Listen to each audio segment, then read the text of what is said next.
बिस्मिल्लाहिर्रहमानिर्रहीम। अस्सलाम वालेकुम viewers, welcome to my channel. तो कैसे हैं आप सब? उम्मीद करती हूँ सब खैरियत से होंगे। आज मैं आप लोगों के लिए शोरबे वाले आलू गोश्त की बहुत ही आसान रेसिपी लेकर आई हूँ। सबसे आसान तरीका आपके साथ शेयर करूँगी।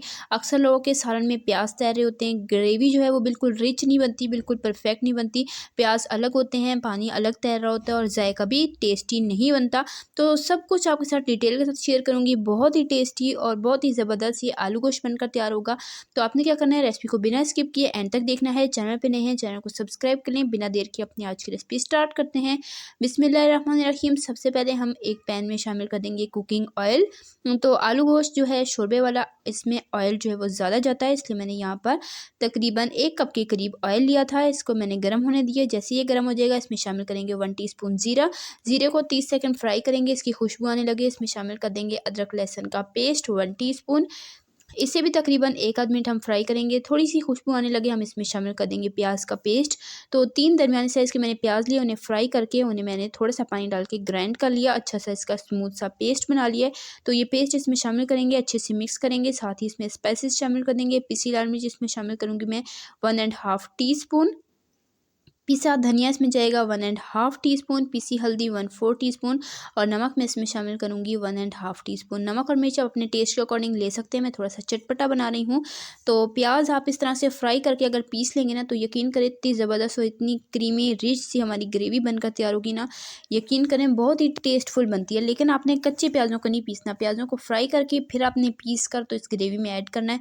यकीन करें बहुत ही कमाल का सालन बनता है। अब मैंने साथ इसमें टमाटर का पेस्ट शामिल कर दिया है, जो कि हाफ कप है। 2 दरमियाने साइज़ के टमाटर लिए, उनका मैंने पेस्ट बना के शामिल कर दिया है। अच्छे से 1-2 मिनट मसाले को भूनेंगे। इसके बाद इसमें शामिल कर देंगे चिकन। तो चिकन यहाँ पर मेरे पास था 1.25 किलो। तो मैंने हड्डी वाला गोश्त लिया है। आप अपनी मर्ज़ी के हिसाब से ले सकते हैं। आपको चिकन का जौन-सा पार्ट पसंद हो, बोनलेस पसंद है, आप वो भी ले सकते हैं। चिकन इसमें शामिल करके मसाले में 3-4 मिनट तक अच्छे तरीके से भूनेंगे, ताकि चिकन के अंदर तक मसाले का फ्लेवर आ जाए। और जब तक कि ऑयल सेपरेट नहीं हो जाता, टमाटर का, प्याज का पानी ड्राई नहीं हो जाता, चिकन का पानी ड्राई नहीं हो जाता, तब तक मैंने इसकी भुनाई की है। तो यहाँ पर तकरीबन 4-5 मिनट हो चुके हैं इसे भूनते हुए। और ऑयल आप देख सकते हैं अलग सेपरेट हो चुका है और बहुत ही अच्छा सा हमारा मसाला भुन चुका है। अब मैं इसमें शामिल कर दूँगी पानी। पानी मैंने सिर्फ 1 गिलास शामिल किया है। तो आप जितना शोरबा बनाना चाहते हैं अपनी मर्ज़ी के हिसाब से आप पानी ले सकते हैं। तो मैंने 1 गिलास भरकर इसमें पानी का ऐड किया है। अच्छे से मिक्स करेंगे, ढककर हाई फ्लेम पर बॉयल आने देंगे। उसके बाद लो फ्लेम पर 10-15 मिनट तक कुक करेंगे। चिकन तकरीबन हाफ़ यहाँ पर गल चुका है। तो चिकन के हाफ़ गलने के बाद हम इसमें आलू शामिल करेंगे। तो आलू यहाँ पर मैंने 3 दरमियाने साइज़ के आलू लिए हैं। आपको ज़्यादा आलू पसंद है, आप ज़्यादा भी ले सकते हैं, कम पसंद है, कम भी ले सकते हैं। तो यहाँ पर मैंने 3 दरमियाने साइज़ के आलू लिए, इन्हें छोटे टुकड़ों में कट कर दिया। ये भी इसमें शामिल कर देंगे, अच्छे से मिक्स करेंगे।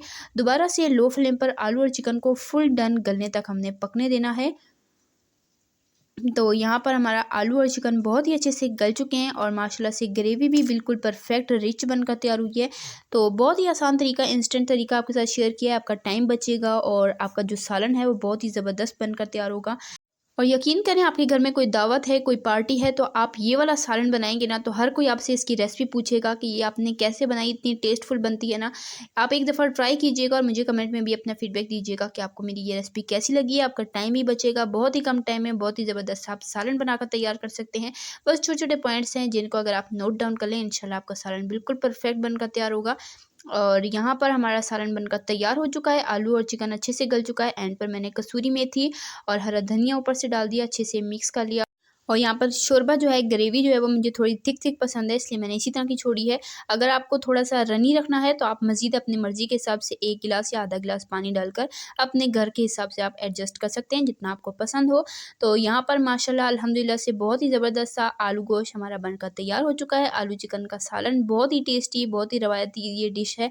इस रेसिपी को ट्राई कीजिएगा, कमेंट में अपना फीडबैक दीजिएगा कि आपको मेरी आज की ये रेसिपी कैसी लगी और आप मेरे चैनल पर किस तरह की रेसिपीज़ देखना चाहते हैं, कमेंट में मुझे बताइएगा।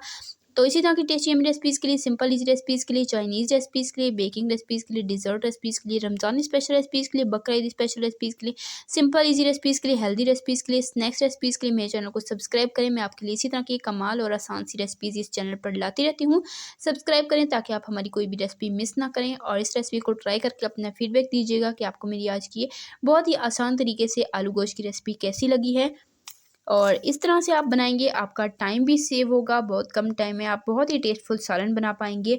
अक्सर लोगों का यही शिकायत होती है कि जब भी हम आलू गोश्त बनाते हैं, आलू चिकन बनाते हैं, तो प्याज जो है वो गलते नहीं हैं और वो अलग से तैर रहे होते हैं और शोरबा जो है वो वैसी कंसिस्टेंसी का नहीं बनता है जैसा कि हम बाहर से लाते हैं या देग का होता है। तो यकीन करें, आप इस तरह से बनाएंगे ना, तो आपकी सारे मसले हल हो जाएंगे और बहुत ही टेस्टफुल सालन बनकर तैयार होगा। उम्मीद करती हूँ आपको मेरी आज की ये रेसिपी पसंद आई होगी। अगर पसंद आई है, वीडियो को लाइक कर लें। इंशाल्लाह फिर मिलेंगे, तब तक के लिए अल्लाह हाफ़िज़।